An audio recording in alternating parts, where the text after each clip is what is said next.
असं आहे की त्याने ते ठरवलेलंच आहे, राजकारणातील रडीचा डाव खेळायचा. मुख्यमंत्री उद्धवजी ठाकरे यांनी सांगितलं होतं किंवा राजकारणातली लढाई जी आहे ही जनतेच्या कोर्टामध्ये लढूया ना, परंतु तुम्ही मध्ये शिखंडीसारखा जो आहे उपयोगी करून घेऊ नका यंत्रणाचा. तुम्हाला राजकारणामध्ये तुम्हाला हे सरकार तुमच्या ताब्यात पाहिजे किंवा तुमचा पक्ष जो आहे वेगवेगळ्या ठिकाणी सत्तेत यायला पाहिजे मुंबई महाराष्ट्रामध्ये, तर त्याच्यासाठी जे आहे जनतेत जा, ज्या आमच्या काही चुका असतील त्या सांगा, तुम्ही काय बरोबर केलं ते सांगा, त्याला जे काय प्रश्नोत्तर होतील जनता ठरवेल. पण तुम्ही ते न करता हे ईडी, CBI, इन्कम टॅक्स ह्या सगळ्या सरकारी यंत्रणेचा दुरुपयोग करतायत. आणि ईडी म्हटल्यानंतर जामीन लवकर मिळण्याचा प्रश्न नसतो, केस लवकर संपत नाही. जे अटॅच केलेल्या प्रॉपर्टी ज्या आहेत 5-5, 10-10, 20-20 वर्ष आणखी किती वर्ष राहणार आहेत सरकारच्या ताब्यात ते लक्षात येत नाही. आणि अशा रीतीनं बरं हे सगळं करत असताना भाजपमधले सगळे लोक एकदम शुचिरभूत आहेत का? उलट ज्यांच्यावर कारवाई व्हायला लागली त्याबरोबर भाजपच्या विरुद्ध बोलणं बंद झालं.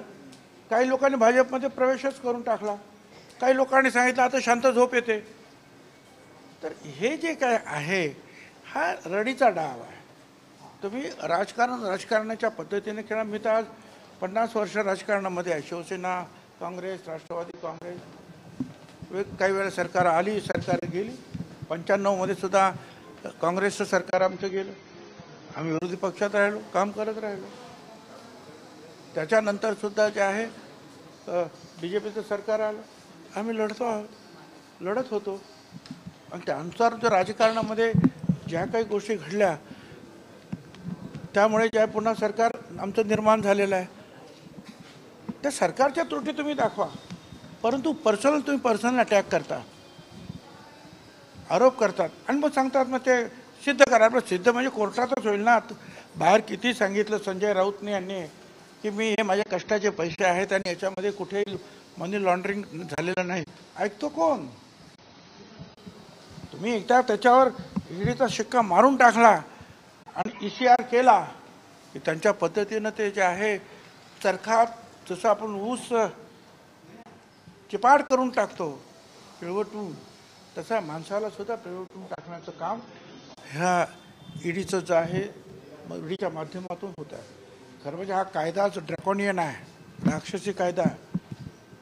याच्यामध्ये मध्यंतरी जे आहे सुप्रीम कोर्टाचे न्यायमूर्ती रोहिंटन नरिमन यांनी सुद्धा या कायद्याच्या विरुद्ध जे आहे भाष्य केलेलं आहे. आणि आता सुद्धा भाष्य केलेलं आहे सुप्रीम कोर्टानं की अवास्तव असा उपयोग कारण नसताना या यंत्रणांचा देशामध्ये होता कामा नये असं सांगितल्यानंतर सुद्धा फक्त काही करून नामोहरम करायचं. अरे गेले आता 3 वर्ष गेले, आणखी 2 वर्ष राहिली, थांबा ना. जर आम्ही काही चुकीचं केलं असेल तर जनता तुम्हाला निवडून देईल ना 2 वर्षांनी. पण तुम्हाला थांबण्याची सुद्धा जरा सुद्धा सवड हे नाही, तुम्हाला तुम्ही थांबवत नाही.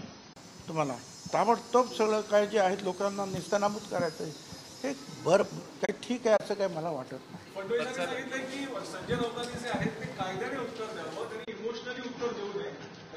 हो ना, मग कायद्यानं उत्तर कधी देता येईल? कायद्यानं उत्तर कधी देता येईल? या सगळ्या संपूर्ण जे आहे पूर्ण होईल सगळी कारवाई ईडीची, त्यानंतर कोर्टात उभं राहायचं. ते कधी 1-2 वर्षांनी येईल. त्यानंतर तोपर्यंत जे आहे आपलं कारण नसताना जे आहे अडचणीत राहायचं आहे आणि लोकांमध्ये तो संभ्रम पसरवायचा आहे. मग दुसरा मार्ग काय? दुसरा मार्ग आमच्याकडे जो आहे तो हा एकच आहे की या मीडियाच्या मार्फत जे आहे आम्ही दोषी नाहीत आणि कसं चुकीचं चाललंय हे सांगणं आणि जनतेपर्यंत जाणं हा एकमेव मार्ग जो आहे आमच्या समोर राहतो. भ्रष्टाचार जो आहे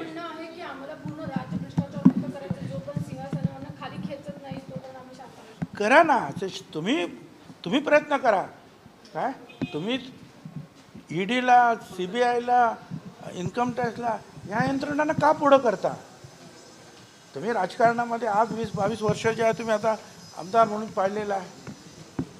तुम्ही लढा ना वेगवेगळ्या मार्गानं, जनतेमध्ये जा. निवडणुका आता सुद्धा येणारच आहेत, पुढे सुद्धा येणारच आहेत, जिंका ना ते. परंतु त्या जिंकण्यासाठी समोरच्या पक्षातील सगळ्या नेत्यांना नेस्तनाबूत करण्याचा जो काय हा कार्यक्रम जो आहे ईडीच्या आणि या CBIच्या माध्यमातून चालेल, तो थांबवा तुम्ही.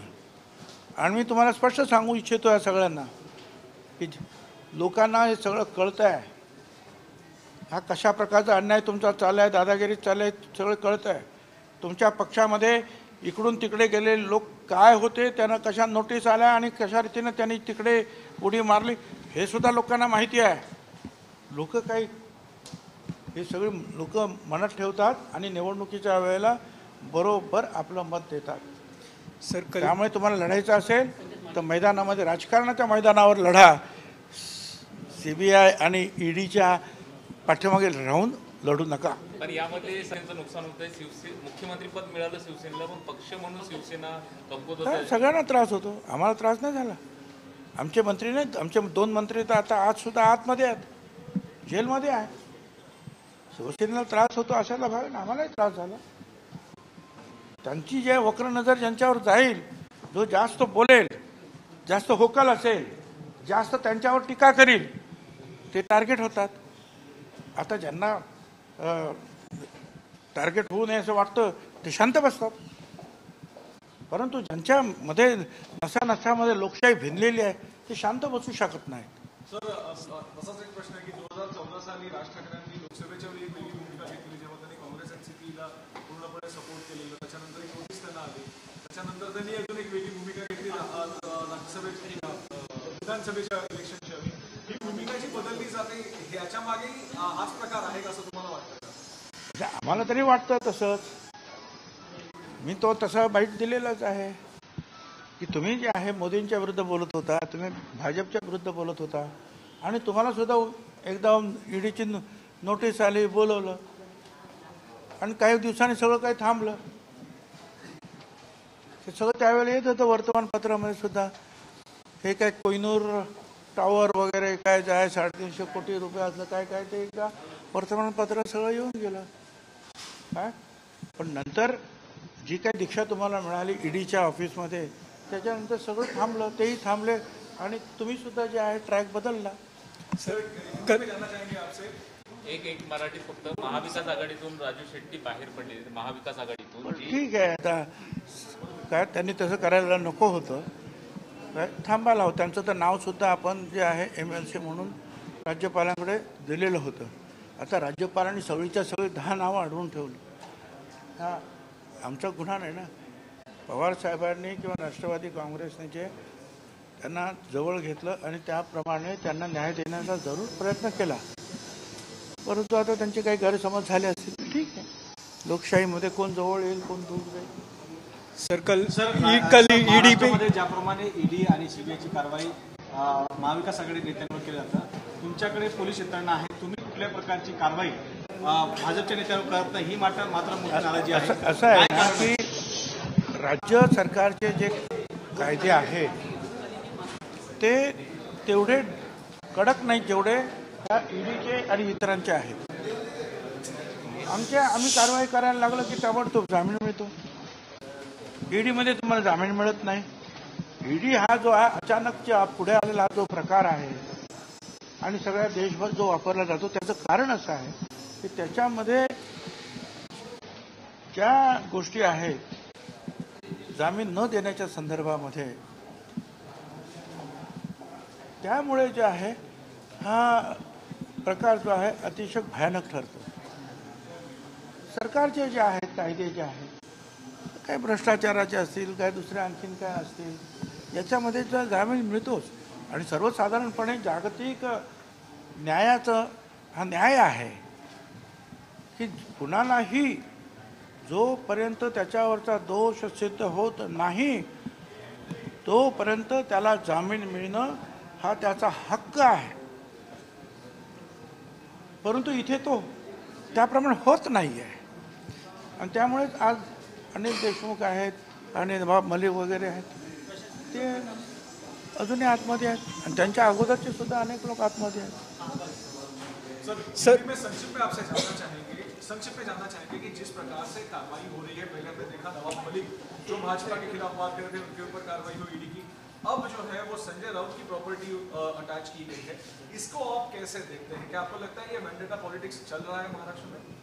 नहीं, यही जो बात जो है हमारे मुख्यमंत्री उद्धव जी ठाकरे ने कही थी कि भाई तुमको राजकारण करना है तो राजकीय जो ये लड़ाइयाँ है वो राजकीय मैदान में हम लड़े, जनता में लड़े, मगर आप इस लड़ाई में शिखंडी के स्वरूप में जो है ईडी है, सीबीआई है, इनकम टैक्स, इन यंत्रणाओं का आप उपयोग नहीं, दुरुपयोग कर रहे हो और सामने वाले जो तुम्हारे खिलाफ, बीजेपी के खिलाफ जो बात करेंगे, जो नेता बात करेंगे, उनको तकलीफ में डालने की बात आप कर रहे हैं कि बस ईडी के जो है ईडी का नोटिस दे दो, ईडी की केस डाल दो, फिर वो जो है अंदर उसको जो है जेल में बिठा दो, फिर उसको जमानत नहीं मिलेगी, सालों साल जो है और सारी जो संपत्ति जो जिसका संबंध है या जिसका संबंध नहीं है, जो बाप दादा की भी संपत्ति होगी वो भी अटैच की जाती है, बस सालों साल जो है उनके पास पड़ी रहेगी अटैच्ड और